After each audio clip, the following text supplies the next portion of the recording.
வணக்கம். Moral of the story. இது ரொம்ப எல்லாருக்கும் தெரிஞ்ச கதை தாங்க. சரி, நம்மளும் பேசுவோமே. ஓகே, நேராக கதைக்குள்ளே போகலாமா? ஒரு ஒரு ஞானி மாதிரி ஒருத்தர், முற்றும் குடும்ப வாழ்க்கையை துறந்தவர். அவருடைய ரொட்டீன் ஒர்க் என்னன்னா, காலையில் பொழுது விடியறதுக்கு முன்னாடி கடற்கரைக்கு போயிடுவார். அது ஒரு கடற்கரையை ஒட்டி இருக்க ஒரு கிராமம். கடற்கரைக்கு போயிடுவார். போயிட்டு சூரியன் சைடு கிழக்கு பக்கமாக திரும்பி அவர் இது பண்ண ஆரம்பிப்பார், தியானம் பண்ண ஆரம்பிப்பார். அவர் தியானம் பண்ண ஆரம்பிப்பார். ஓகே, இதை ஒரு சின்ன பையன் நோட் பண்ணிக்கிட்டே இருந்தான். அவன் என்ன நோட் பண்ணான்னா, அந்த கடல் பறவையில் அந்த சீகல்ஸ்ன்னு சொல்லுவாங்க, கடல் பறவை. அந்த கடல் பறவை அவர் மேலே அப்படியே அப்படியே உட்காரும். ஒன்று ரெண்டு உட்காருது, மொத்தமாக கூட்டமாக உட்காரும். ஒரு தோல் மேலே தலை மேலெலாம் அப்படியே உட்காரும். இவர் அந்த தியானம், அவங்க அந்த பறவைகள் உட்காரதெல்லாம் இவருக்கு எந்த வித டிஸ்டர்பன்ஸ் இல்லை. இவர் தியானம் பண்ணிட்டு இருப்பாரு. சரிங்களா? இதை அந்த பையன் ஆச்சரியமா பார்த்துட்டு இருப்பான். இவன் போவான், இவன் போனோடனே இவனை பார்த்து பறந்து போயிடும். இவன் பிடிக்கிறதுக்கு போகணும், பறந்து போயிடும். ஸோ என்ன பண்ணுறதுன்னு பார்த்துக்கிட்டே இருந்தான். நாட்கள் ஓடுது. கொஞ்ச நாள் கழிச்சு இவனால் ஆர்வ கோளாறு தாங்க முடியல. அந்த பெரியவர் தியானம் முடிச்சுட்டு வரும்போது ஒரு முறை, ஐயா, எனக்கு அந்த சீகல் வச்சு வளர்க்கணும்னு ஆசை. நான் கூட்டில் வச்சு தான் வளர்க்கணும்னு ஆசை. நான் அதை பிடிக்கணும்னு முயற்சி பண்ணால் என்னால் பிடிக்க முடியல. ஆனால் நான் தினமும் பார்க்குறேன், அது உங்கள் மேலே அது பாட்டுக்கு உட்காந்துட்டு, நீங்கள் தியானத்தில் உட்காந்துனே உட்காந்துக்குது. நீங்கள் தியானம் முடிக்கும் போது ஒரே ஒரு பறவை எனக்கு பிடிச்சிட்டு கொடுக்க முடியுமா அப்படின்னு கேட்டான். அவரும் சரிப்பா, பண்ணிட்டா போச்சு, நாளைக்கு பண்ணுறேன் அப்படின்னு சொன்னார்.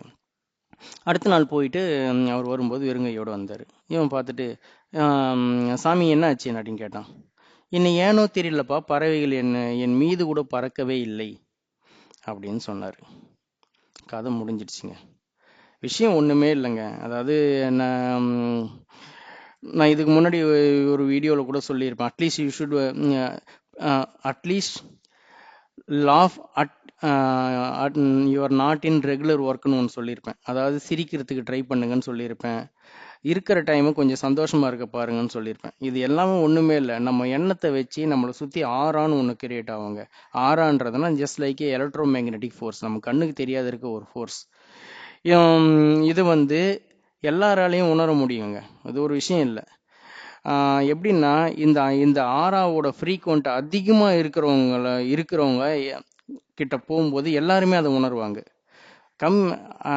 அதே மாதிரி இந்த ஆறாவை கிரகிக்கிற பவர் இருக்கிறவங்க எல்லாம் யாருக்கிட்ட போனாலும் உணர்வாங்க. நார்மல் பீப்புள்ஸ்க்கு அவங்க மனசு எப்போ பார்த்தாலும் கியாமையான்னு கத்திக்கிட்டே இருக்கும்.